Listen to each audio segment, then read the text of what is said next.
But Yeah. really from like an emotional intelligence perspective, I was like figuring out the way I felt and understood how it changed my reality and how Mm. changed my behavior and kind of had me living a certain way in the world. Hello, everyone, and welcome to another episode of the Daily Mushroom Podcast. Today we have Cory Firth on the show, and Cory is the Executive Director at the Canadian Psychedelic Association, whose mission is to advocate for psychedelic use as a basic human right. We briefly discuss his role at the CPA, but mostly this is a story about his own personal and mental health challenges, which led him to a very dark place. And he ended up at a 7-day ayahuasca retreat down in Costa Rica. It's a fascinating story of what he went through in ceremony and how he brought that knowledge back to make some radical changes in his life. Enjoy this one, guys. Here we are, Cory Firth. Thanks for joining us today on the podcast. Yeah, thanks for having me, Brett. Yeah, and you are currently the Executive Director for the Canadian Psychedelic Association. That is true. That is true. Yeah, right on. So tell us just a little bit about your history. I always find this is the most interesting thing of just how people get into psychedelics. Maybe take us back to what have you done in work before kind of moving into working in like the psychedelic sector? Yeah. Where do you start? You It's could. always like the psychedelics found you kind of thing, right? Hmm. Like that's what Hmm. everyone kind of says. So when I was, I'll say plant medicine because I think my first Right experience on. with the plants was with cannabis, as most people I think Yep. in Canada. And I started using cannabis at quite a young age, around 12 or 13. And really, since that first moment that I had experienced it, I kind of knew like, oh, this could be really beneficial for my overall mental well-being because Mm. I had suffered from depression at quite a young age, and yeah, that I remember that first moment um, where I kind of had a relief of those symptoms. Mm. I was like, wow, there's something here, and then I continued on using it recreationally, but I always kind of had in the back of my mind like, there's something powerful about this plant, Yeah. this marijuana plant, and what I'm like, what could that be? And I kept exploring it a little bit, mostly just recreationally. And then in my 20s is when I got exposed to the other plants and fungi available to us on a therapeutic level, Mm. and really saw the benefit in the emotional intelligence expansion or consciousness expansion, I guess is what we would say. But Yeah. really, from like an emotional intelligence perspective, I was like figuring out the way I felt and understood how it changed my reality and how Mm. changed my behavior and kind of had me living a certain way in the world.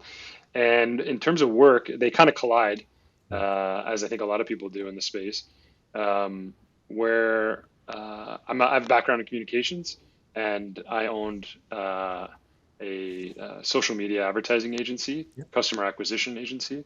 And I ran that for about 5 years before coming in contact with ayahuasca Oh. and experiencing a pretty uh, snow globe shaking type experience in Costa Rica where I kind of got to see a little bit behind the curtain of what I had been avoiding, I guess, Yeah. or what had been repressed, I guess is a better way to say it. Right. And so, yeah, I'd been working in this, or I've been managing this company and been creating this what I thought was this great endeavor, but I just couldn't shake the depression. I couldn't shake the the symptoms of my trauma from when I was a Mm. kid.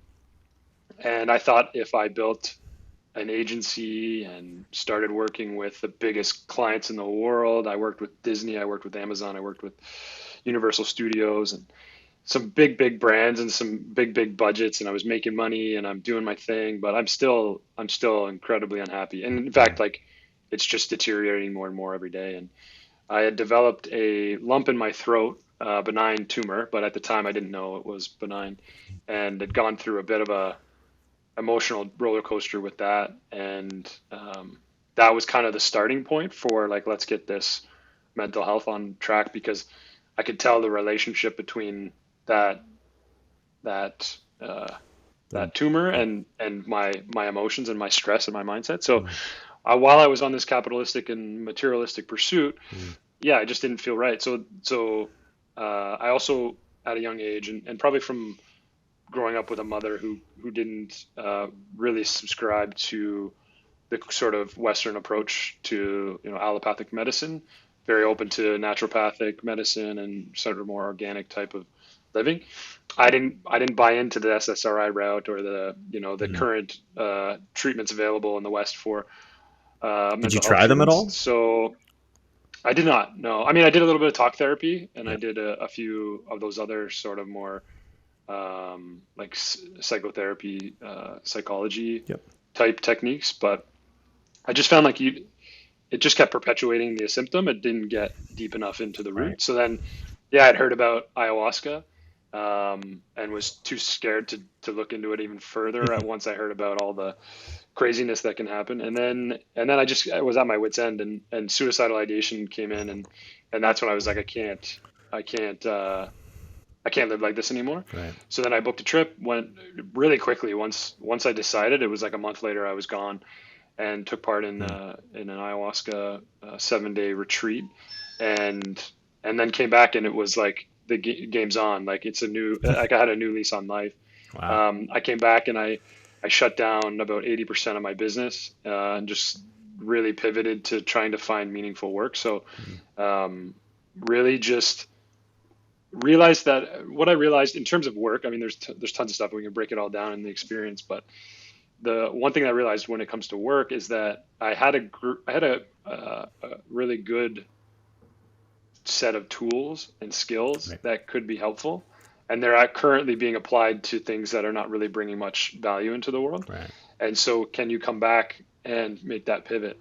And with every psychedelic experience, as I'm sure you talk about a lot here, is integration is key. So, you get these little flashes of wisdom, and you're like, oh, I need to do that, I need to do this, I need to do that, but then you're really like unpacking what you really need to do when you get back. I like to say, especially with ayahuasca, is you come to that experience with like 4 boxes of different puzzles and you dump it all onto the table. And when you come out, you're trying to figure out which pieces go where to build these puzzles back up. Right.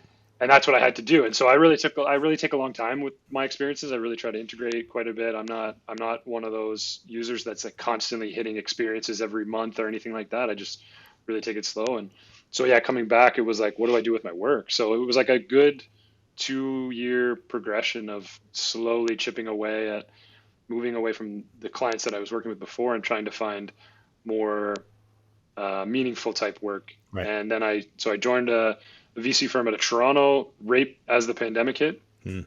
just before the pandemic actually, to build an ayahuasca retreat center down in Costa Rica, Oh, amazing. which actually did end up getting created and is launched, and it's a really great facility. But I ended up leaving partway through just with travel and stuff with the pandemic. There's just no funding in marketing for tourism stuff.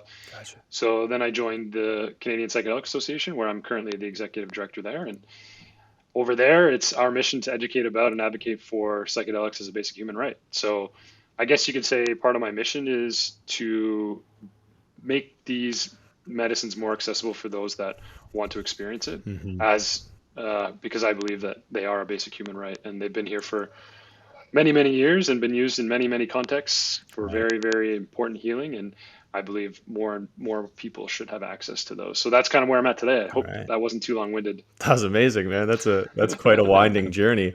And when was Yeah. it that you had that moment where you just knew you needed to go and you booked the trip to Costa Rica? Like what year was that?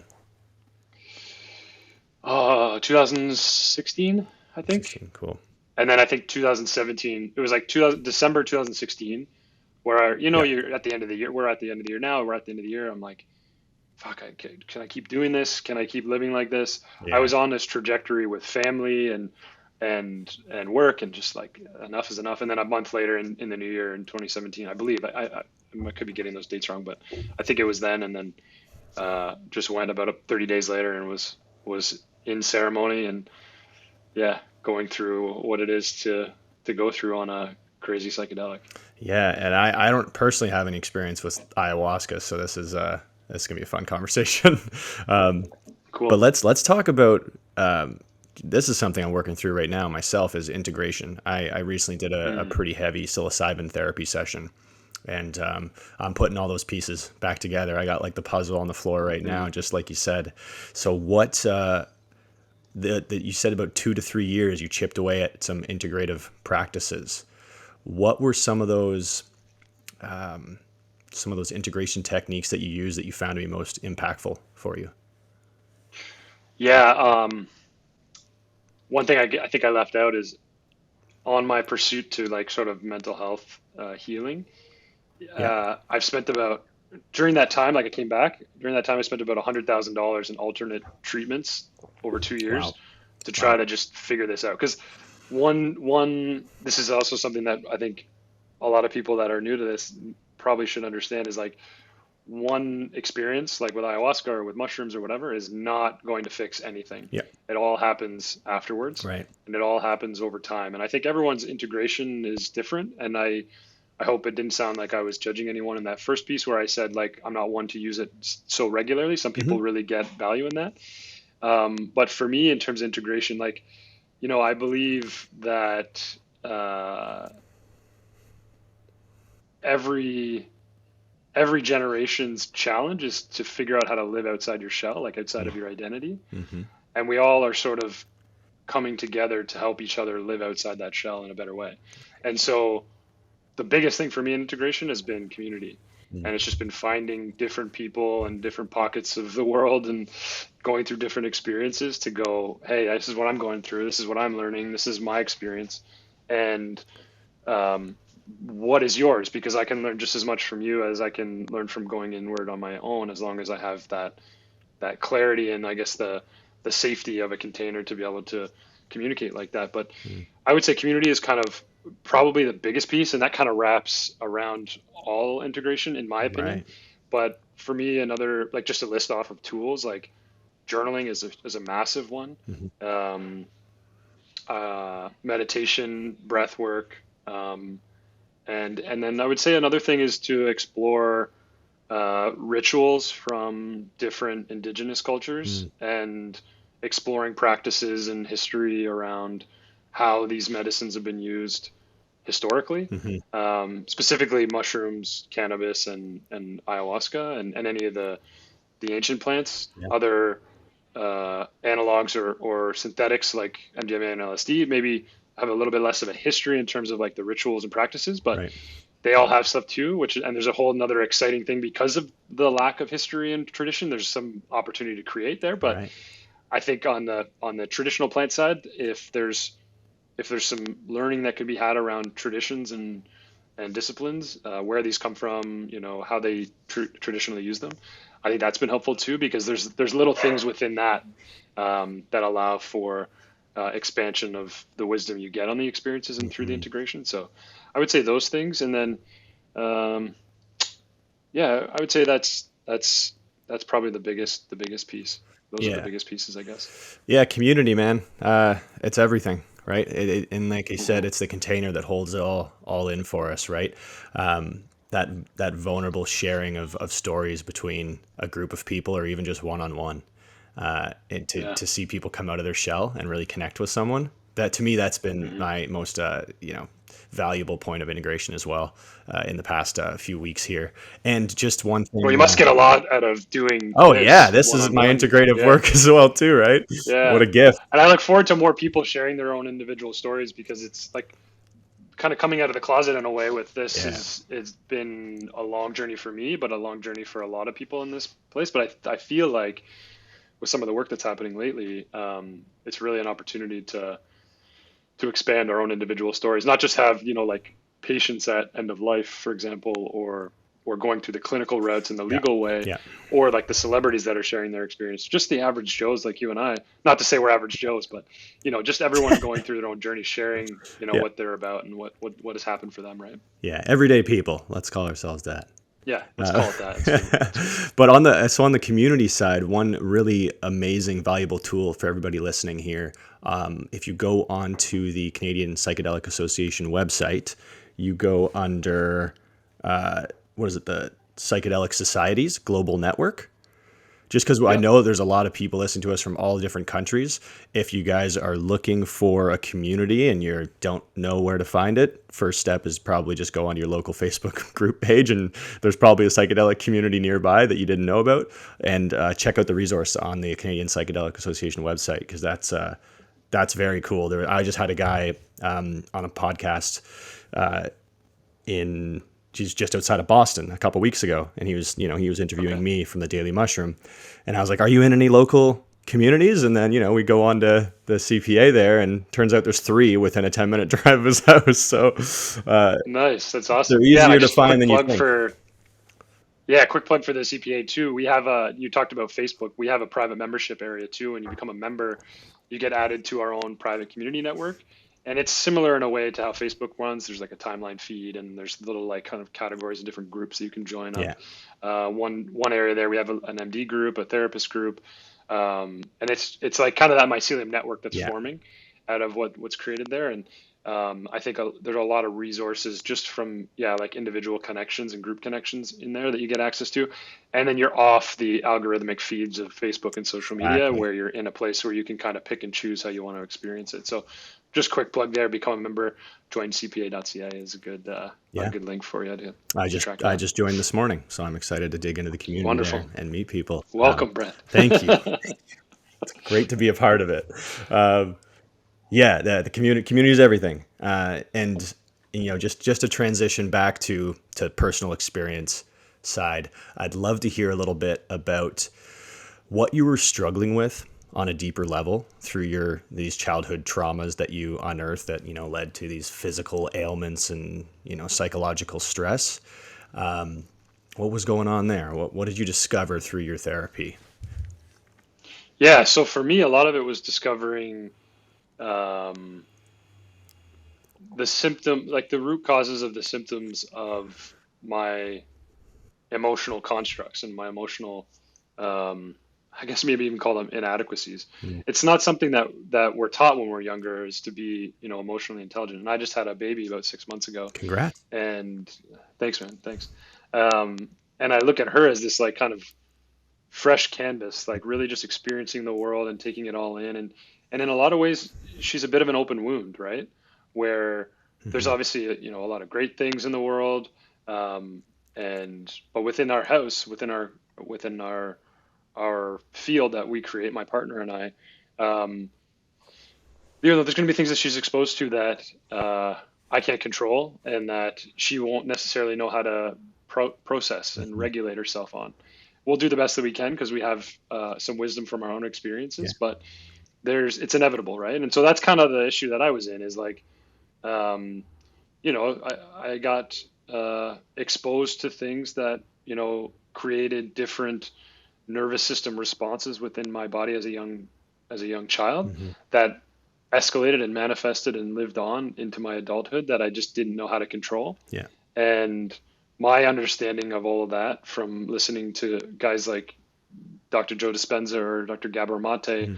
who talk about the intrinsic memory that's stored in the cells of those experiences when you're a child that live on in a kind of confusing way as an adult if you don't know how to process and you don't know how to regulate.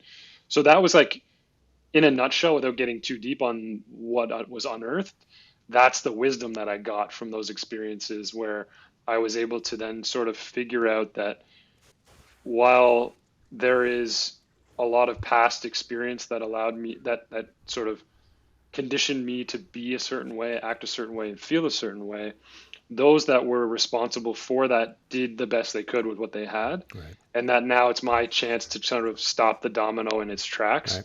and create a new path for myself, and then a new path for my family and my daughter and the lineage within my family. Hmm. And that, to me, is the most powerful thing that I've ever learned in my entire life, because now I know how I operate a little bit Hmm. so that I can understand a little bit more how a young infant would operate and how their evolution takes place. Yeah. And, before I was closed off to all of that, didn't know any of that, didn't care about any of that. All I cared about was making money. So now that I'm Right. exposed to that, it allows me to be more sensitive to her. Rose is my daughter's name. Be more sensitive to my partner, Caitlin, more sensitive to my broader family, my broader community, which then allows me to just be there and be open and allow for Mm. others to share and grow and exchange vulnerabilities, because we're all just, Ram Dass says, we're all just walking each other home, right?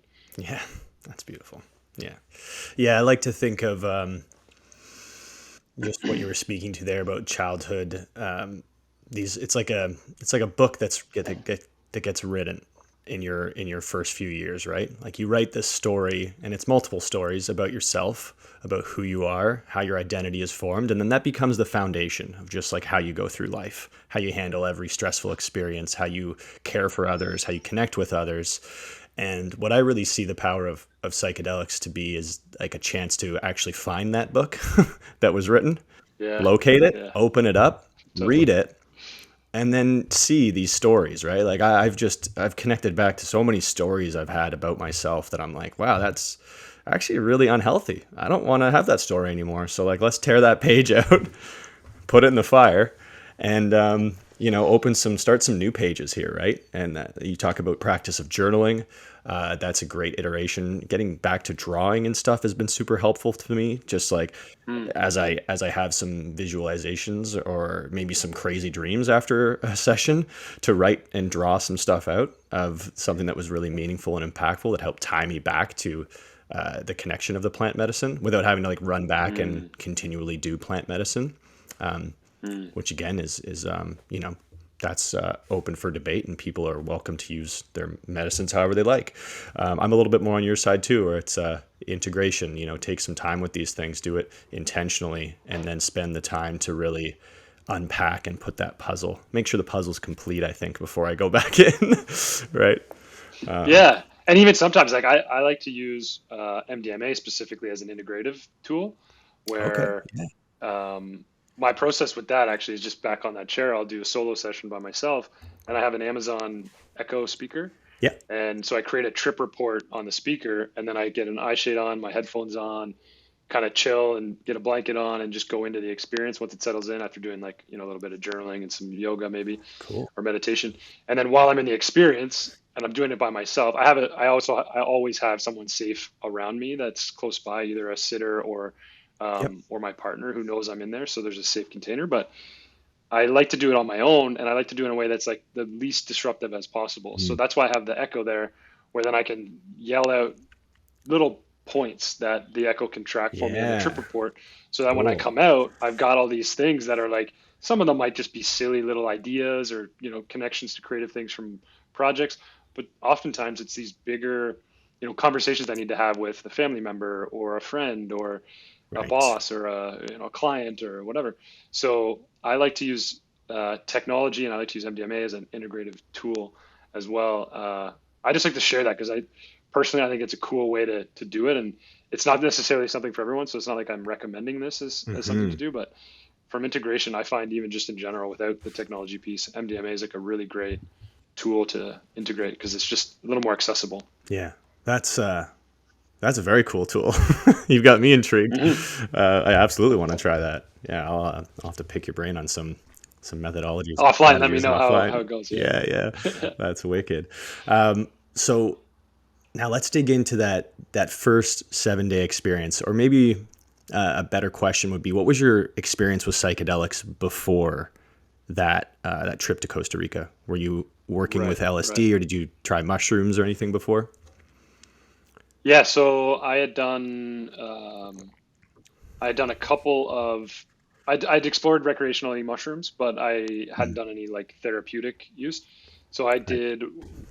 I did two different sessions before I left. One with a friend, where both of our intentions were to explore these deeper, and I think that was like a 4 gram type experience where we kind of shared them together and then went off on our own and then came back and kind of integrated a little bit or started the integration process. Cool. And then I did another experience on my own, which was a heroic dose of like 6 or 7 grams, I think, and did that on my own. And that was like, that was the real connection. And once that happened, it was like, it locked into like you talked about a story. Hmm. The way I describe, the way I describe the human condition, I guess, is like an iPhone is the analogy that I use, is like, you've got the hardware, which is the phone, and then you've got all these apps and all the OS is the software, which is your mind and your consciousness. And along the way, you need to update. And oftentimes, a lot of people just ignore that update for far too long, and then the Yep. system slows down and the hardware slows down, and then it's not really functional, right? And so Right. I was at a place where I wasn't really functional. And what I described that first, sort of second experience, the heroic dose, as is like resetting the operating system Mhm. and allowing me to sort of see which apps needed to go, which apps needed to refresh, what screensaver I needed to put on there. And so that was really the unfolding of, I guess, the longer experience that I've been on lately, is just constantly sort of like updating the operating system and clearing away any of the apps that aren't needed, any of the files that aren't needed, and Yeah. and then welcoming in new things that are more functional and more um, optimal for the use and the experience of using this body that I'm here with Yeah. for as long as I have, right? That's a great analogy, and it's one of those things that you can just tie to the physical reality of your world, right? Like everybody uses an iPhone right now, and after I did my trip, I actually went into my phone and was like, "Let's clean some shit up," and I just started deleting all Right, kinds of things. right. So it's perfect. It works so well if you actually put it into practice. It's a great integrative Yeah, definitely. technique of just like auditing, kind of, what am I doing in my day to day? What are the distractions that I have right now, and then just going through and being like, I could get rid of half this shit. That it's Yeah, really not that important, right? And yeah. part of that slowing down, I think, too, in hitting that breaking point, is a lot of these distractions kind of building up. And for Mm, myself personally, understanding that the distractions that I was piling on were actually just like soothing techniques that I was using because I was in suffering and in mm, pain from not really addressing mm. the underlying issues. And then, yeah, like there's just this clarity kind of coming out of being like, wow, I've been looking at this app like for, you go into like your screen time thing in your phone, right? And you like look at how much you've Hmm. been using certain things and you're like, this doesn't bring me any value, but I've been spending a lot of time on this app. Uh, Right, so it's a chance right. to Yeah, really well, see it. you said it right. Like it's a practice, right? And if I take from Gabor, I could talk about him all day, but Yeah. Gabor Mate, he talks about childhood trauma, and he attributes this a lot to addictions, but I think it's more generally used too as for mental health, any sort of general mental health conditions. But he talks about the lack of attachment and a lack of authenticity Mm. as the two kind of pillars for creating childhood trauma, Yeah. and part of what creates addiction. And again, like I would say, I don't think this is how he says it, but I think more broadly, general mental health conditions. And like, so you like having little avoidance or comfortability or these little techniques, like I totally relate to having those things too. You get comfortable, Hmm. you get, you want to just stay kind of neutral. You'd rather not tip the scales in any other way, but that actually in a way kind of works against you and creates these tsunamis Yeah. of polarity, of big crashing waves of depression and anxiety and negative thoughts and experiences, to then these joyful blisses experiences, but they only last for such a short time. And Right. so for me, the art has been like, this is not me throwing stones from a glass house. I go through that all the time. And it's constantly something that I think we're all facing, especially right now with everything going on. But Yeah. it's that gentle calmness of the ebbs and flows. It's not these crashing waves or these just calm waters. It's the ability to go through life and face all the challenges and have that balance of ebb and flow and yin and yang, however you want to describe it, that you can actually um, you can actually truly experience and move through in a productive, functional way, Hmm. versus like avoiding it or trying to chase bliss or trying to, you know, run away from something. And yeah, that's just kind of my philosophy or my thinking based on, again, like those legends and experts like Gabor. Yeah. And a great book by Gabor Mate for anybody listening as well is When the Body Says No. Talks Mm. about the hidden costs of stress and how we store stress in our bodies from not dealing with our traumas. And I think one thing I've been guilty of in my life is thinking that I'm gonna get somewhere where life's just easier. Yeah. In this bit of a fool's errand to think that if I just kind of battle through this next situation and just like tough it out, but not really deal with the stress in a proper way. I just got to get to the end of it, and then I'll be at the finish line, and like life will be cruisy and smooth. And just that, realizing that I have that within me, which I think a lot of people deal with too, is a great piece of awareness to check myself on, to be like, there's actually like life's just going to continue to throw curveballs and shit at me, and it's really just my perception and my interpretation of those challenges that's going to dictate how smooth my life flows. Because it's really, and I'm sure you just had a baby girl, so you're set with a whole, and that's an amazing, beautiful experience to have. I've got a young niece and nephew. I don't have any kids of my own, but like, it's beautiful, but it comes with its own set of challenges, right? Your whole life is shifting now. Absolutely. So it's just more to deal with. It's more things to change. Your life didn't get any easier by having a child, right? So that's something that And helped like, I me. mean, having a baby has been probably, well, having a really solid spiritual relationship with someone who doesn't confirm your biases has been an incredible spiritual experience. And then having a baby is like on another level, where these stories you talk about, I didn't even know they existed. These fears, these worries, these broken constructs and systems. And it's just like, yeah, these last 6, 7 months have been, and I don't really need them to end. Like you said, it's like not about chasing happiness, because if you chase happiness without happiness in the process, what are you going to get when you get to like happy? Like Right. it's Doesn't going to really feel quite exist. empty, I'm Yeah. sure, right? Yeah. Yeah. And so, yeah, it's like, it's just that ebb and flow, that balance. And it's not about avoiding whatever the story is, or whatever. But yeah, it's like you said at the beginning, it's like, what chapter of book is that from? Where does that book live? What Right. shelf is it on? Right. Who wrote it? Because a lot of it is like, it's programming, right? It's conditioning. And it's not to go into like the woo woo or maybe the ethereal, but it's really about like what was kind of programmed in you at a young age that it has caused you to sort of have this experience. And for me, it's like mental health is a nervous system response. It's not a brain problem. Right. There's a chemical imbalance piece to it, of course, but like the nervous system is the thing that connects it all. And so it's really about optimizing that. And then you can kind of understand, yeah, this story is this thing, and I've been reacting to it in this way. And Right. if I change my response, then get a different result, and maybe it doesn't show up again, or Right. maybe I become a little bit stronger so that when something else does challenge me, that I can face it, in a more productive. And I just keep coming back to the word functional, because it's really just about that, just being able to function with ease.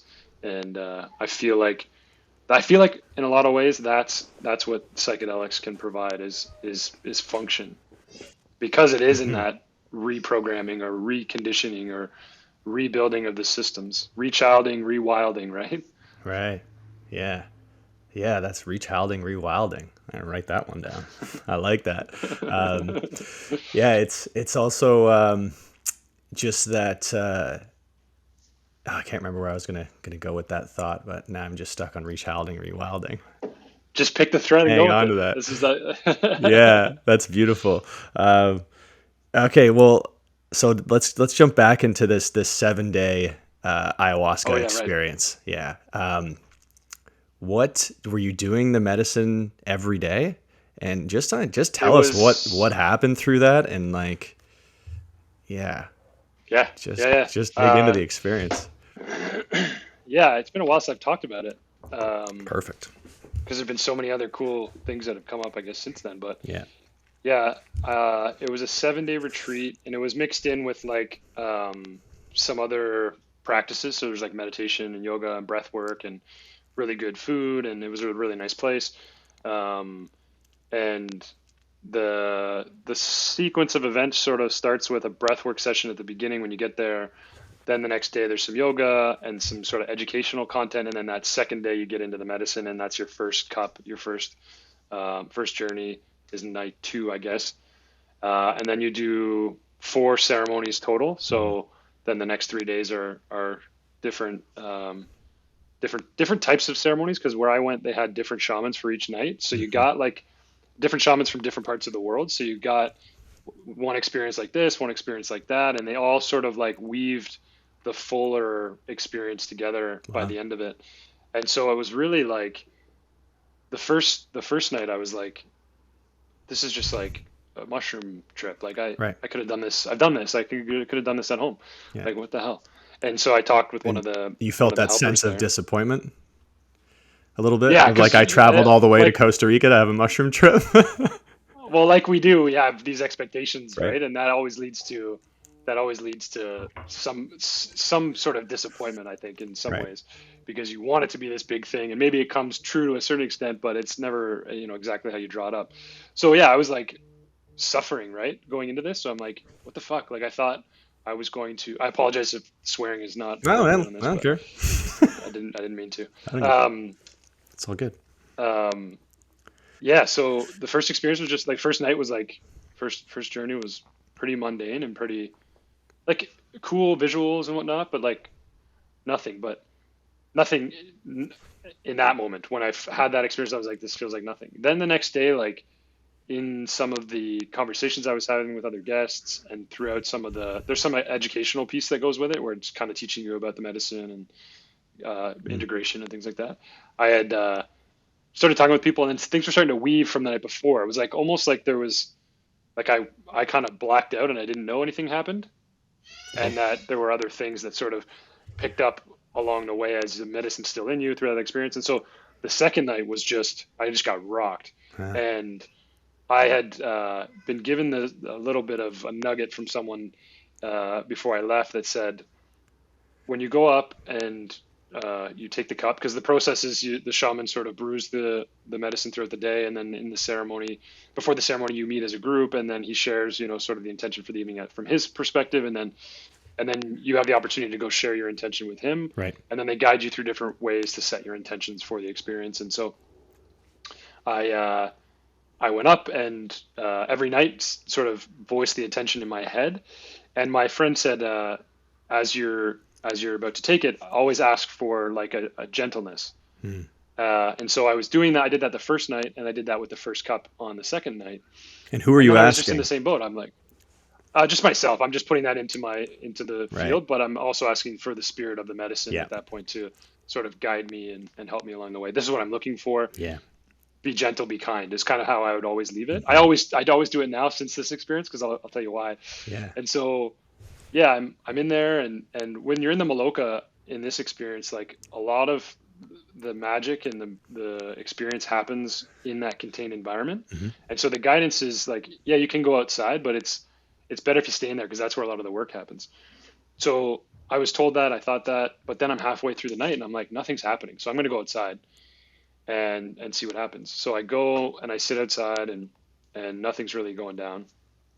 And I'm sitting there. I look up at the stars, and I'm in the middle of Costa Rica. No cloud, no smog. And I look up, and the stars are just like beautiful, like popping out. And now I'm starting to get some visuals, and I'm like, oh, this is really cool. Similar to a mushroom trip, where things are starting to change in your perspective, in your Yeah. reality, in your prefrontal cortex. And then all of a sudden, all the stars went out. Like a light got turned off, but there was one little star that was on. Huh. And so then I kind of like was in my mind just playing with this star, like turning it on, turning it off, turning it on, turning it off. And I just was like playing with the universe is what it felt like in my Right. experience, right? And then all of a sudden, I hear them call for second cup.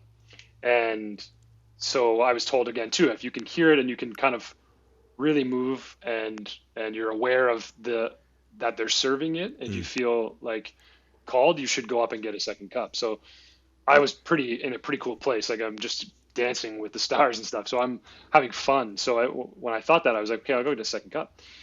And I don't know, it's because it started to hit me and started to feel good that I didn't ask for gentleness on the Oh second yeah. cup. And so then I took it and then I went back outside because that's where I was feeling like connected. I was like, something's happening outside. I need to stay outside. Right. And then when I got back outside, I grabbed my blanket and pillow and had everything with me there in my bucket in case. And I just melted into the earth. Like I could just feel my whole being become engulfed by Mother Earth. Wow. And I became Mother Earth and I could feel like oil being pumped out of me and cement being laid on top of me and people walking on me. Like I felt like I Whew. was just like 6 feet under. I could Hmm. feel like I was 6 feet under. So it was like a bit of like I was the earth, but I was also dying at the same time. Yeah. And so I was dying, and I could see people walking over me and everything happening, and kind of evolution expanding within one short time frame. Wow. And then this giant statue grew out of me and connected to the moon. And then I just felt this like intense energy kind of flow into me from the moon. And and then I kind of rose out of it, and I was out of the experience, and I was back. I could feel myself sort of back on land, I guess, in this Hmm. outside of this Back Maloka. in your body. And I thought, Yeah. okay, yeah. And then I thought, there's more here. Like, let's go back in because there's some magic that happens there supposedly. So I go in, lay on my mat, and then I just go through this. It's not even really worth trying to describe because it's hard to describe unless you've experienced it. And you can experience similar things with mushrooms or DMT, Mm. but it was just this complete breakdown of everything: language, sex, gender, reality, humanity, planetary creation, everything. I just unfolded into these fractal pieces of nothingness. And it was like the most terrifying thing that I could imagine, because when your identity is showing you that you are nothing, then what are you? And at that point, I was all about ego and identity. Right. And so Wow. it was scary in the moment, right? And that caused a visceral nervous system response. And then that's when I purged, which is they call throwing up, for anyone who's listening and hasn't been here and they think this is crazy. So that kind of experience of nothingness lasted, for me, it felt like a lifetime. I don't know how long it Mhm. lasted for, but then once I purged, I saw everything that was not serving me kind of land in the bucket, and I could literally see it in the bucket out of what I had kind of yacked up, and Wow. and then I felt this just sense of calmness and release, and then I kind of just floated into this. I describe it as like Land Before Time. Like, if you remember Yeah. that show Oh when you were a yeah. kid, and it's Loved just it. like, yeah, there's just this sort of floaty, weavy, sort of natural connection that I was feeling, Mm. and then sort of a lot of the wisdom started to come from that within the end of that experience, and then into the last two, where I was actually connected to more of a divine feminine energy in me. Hmm. Um, and I'll just keep going here if you're okay, unless you want me Keep to cut going, man. cut it No, off. But no, no. okay, cool. No. So the second night was like this connection to the divine feminine, or the third night was this connection to the Yeah. divine feminine, where I had this um, experience with my grandmother who had passed away. Um, Mm. I had it actually in the breathwork session the first night, so not even really on anything.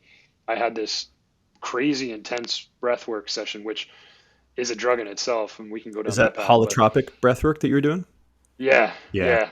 And so I had this Familiar with. crazy, like bright white light come to me, and then my grandmother appeared, and we had this little sort of like embrace. We hugged each other, and when she passed, I didn't have a chance to say goodbye to her, and we always had a close relationship. So Wow.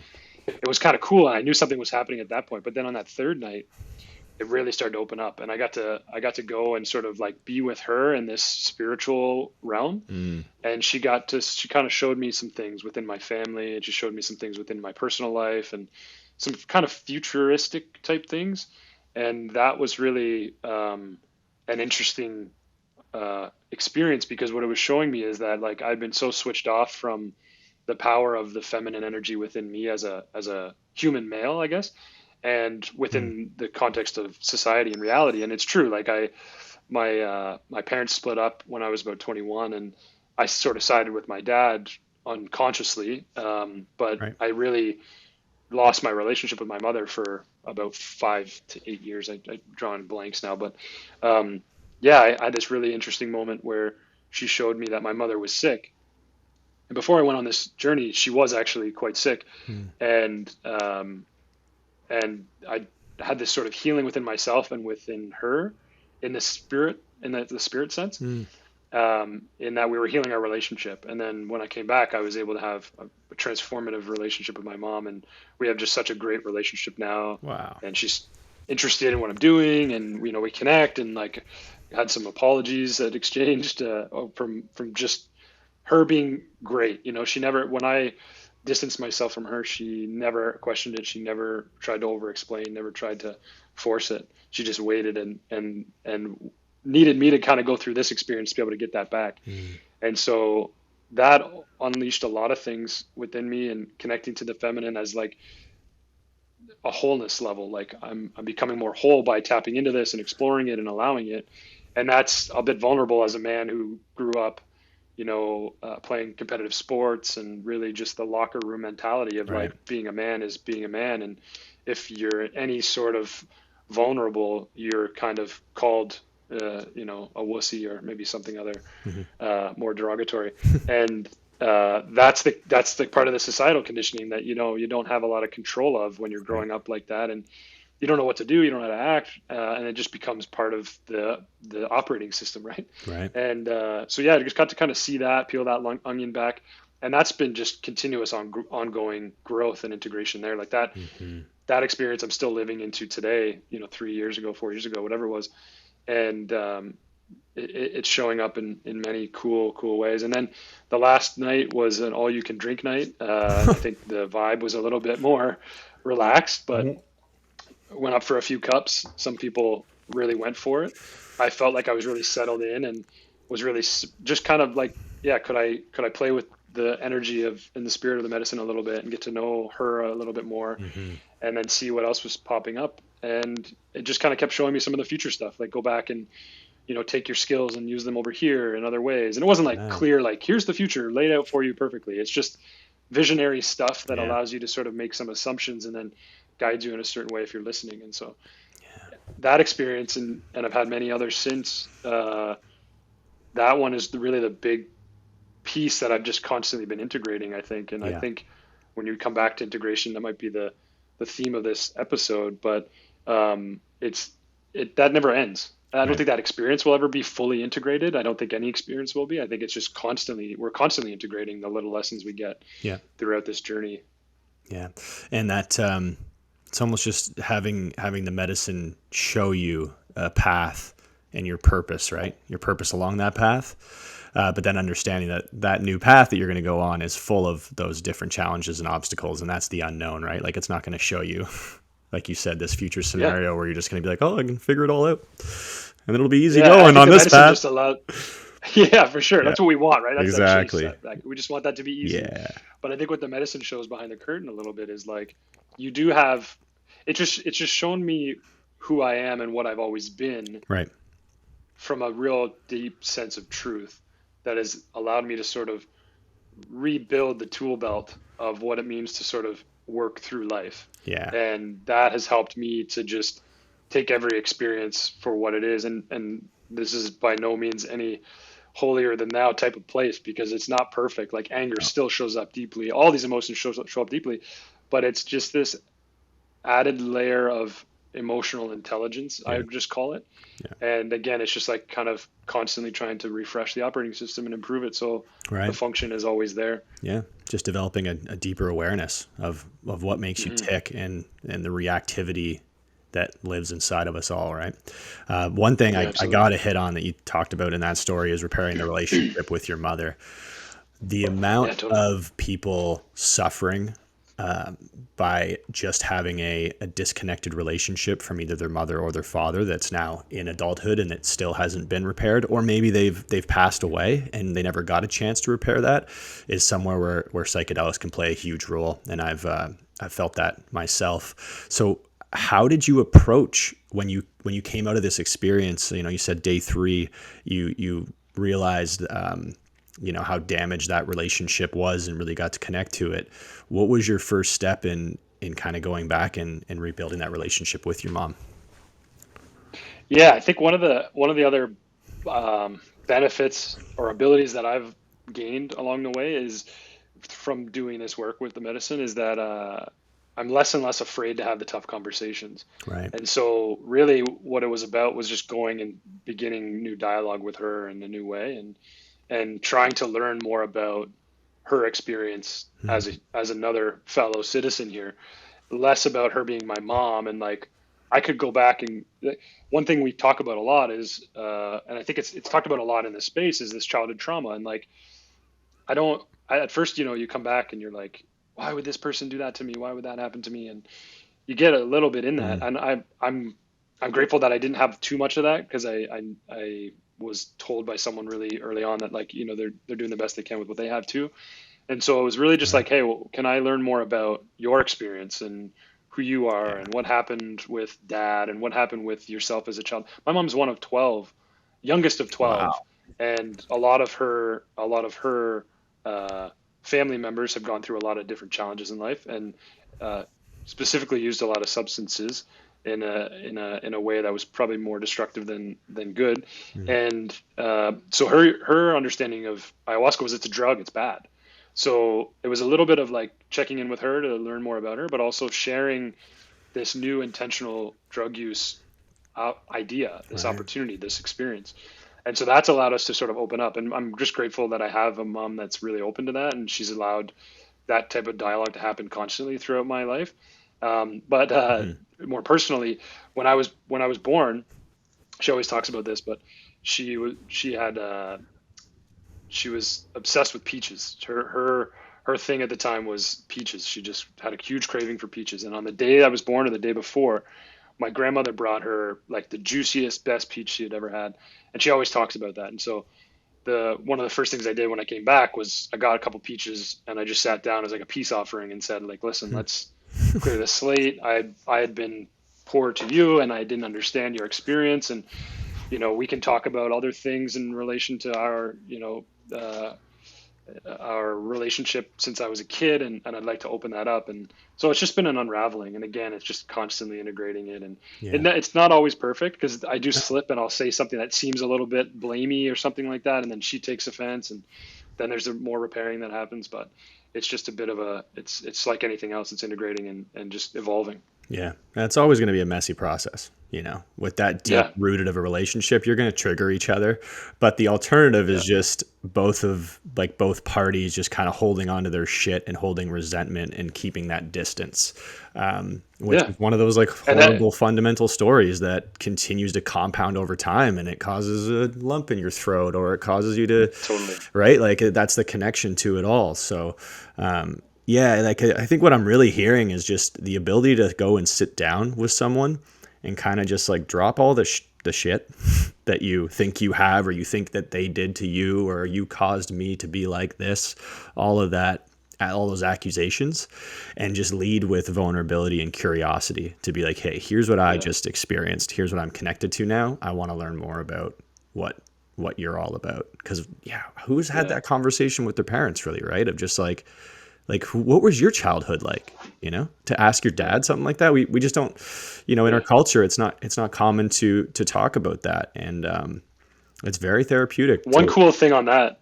Yeah, yeah. Yeah, just one cool thing on that piece is that another element of the parent childhood relationship, and then the contrast with psychedelics, is, at least in my experience, I've been able to like almost revisit who my parents were as kids, and Mm, then almost revisit like who their parents were as kids, and what their life might have been like in those generations and in that culture at that time. mm, And maybe a lot of what you get is just kind of visionary stuff. It's not facts, right? It's not like right, they actually live this way, but it shows you this level of empathy for who they were and what they went through at that time. right. So then you can deeply understand what they might have been going through, which what may have caused you to feel the way you're feeling. Mm, And so then I can come back with that and not go, hey, dad, I tripped and I saw that when you were a kid, like this happened to you and this happened to you, but go, hey, I had this really cool intentional experience and I used this plant and I did it this way. And what I got out of it was this really interesting understanding of who I was as a kid, and maybe how I challenged you in this way. And then I saw in a way like how your dad treated you, and maybe in some cases, in a way that was harmful to you, and then created this sort of feeling in you. And I see how maybe it passed to me. And how does that feel? Like, does it sound familiar? Like, what was your experience like with anger as a mm, child, or with frustration, or with sadness? Like, then you start to poke a little bit. And right. again, I don't know if everybody's family is like this. I feel very fortunate to have two parents that are like encouraging of this in a Yeah, way. Maybe not to the extreme because they're not quite knowledgeable or educated on what these allow for, but right. they're open to it, and then the conversations can happen there. And like you said about resentment, like that's the silent killer in any Yeah. relationship, and that's the reason why I had that lump in my throat, man. You nailed it there. And Hmm. for me, like resentment is like putting a single piece of paper on a pile on the table between you and the other person. And unless you are willing and courageous enough to go in and take that piece of paper and see what's on it and talk about it and then shred it, it's going to pile Yeah. up and pile up and pile up and pile up. And then oftentimes it's just this tiny little thing that goes boop.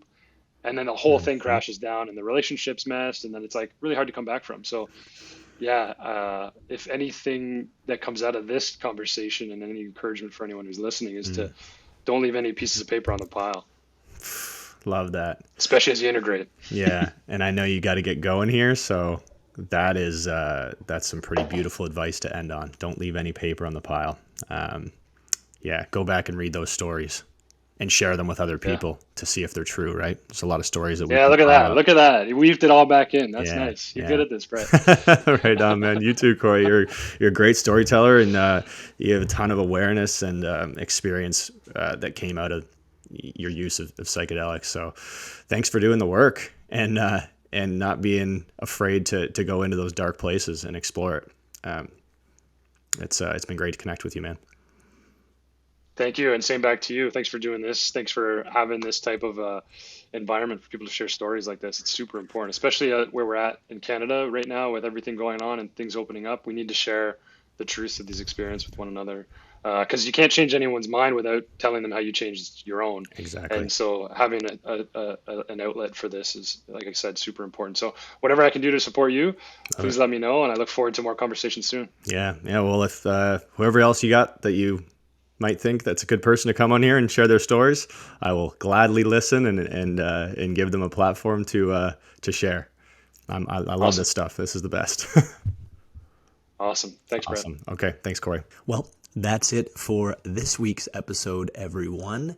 Thanks for joining us. I really appreciate all you guys being here on this educational journey with us all.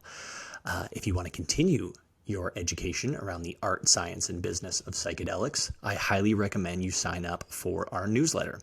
Just go over to dailymushroom.co, pop in your email, and every Friday you'll get a newsletter straight to your inbox that keeps you up to date on everything happening in the world of psychedelics. You can also follow us on Instagram at dailymushroom.co and TikTok at dailymushroom.co. Thanks again, everyone, and we'll see you on the other side.